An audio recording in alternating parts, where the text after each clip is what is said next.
সত্যকে মিথ্যে দিয়ে ডাকার চেষ্টা তারাই করে যাদের সত্য কথা বলার সাহস বা যোগ্যতা কোনোটাই থাকে না।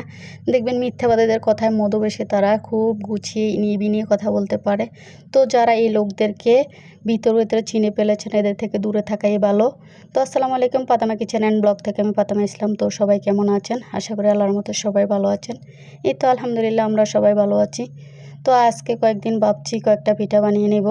তো ব্যস্ততার কারণে বানানো হয় নাই। তো সন্ধ্যার নাস্তায় নারকেলের পুলি পিঠা বানালাম। তো এই পুলি পিঠাটা আমি সব সময় চেষ্টা করি হাত দিয়ে ডিজাইন করার। যে কোনো পিঠা আমি হাত দিয়ে ডিজাইন করি, কোনো সাজের কোনো কিছু দিয়ে ডিজাইন করি না, আমার নিজ হাতে ডিজাইন করতে ভালো লাগে। তো আমার পিঠাগুলো কেমন হয়েছে কমেন্টে জানাবেন। আর এই পিঠাগুলো কার কার পছন্দ তাও বলবেন।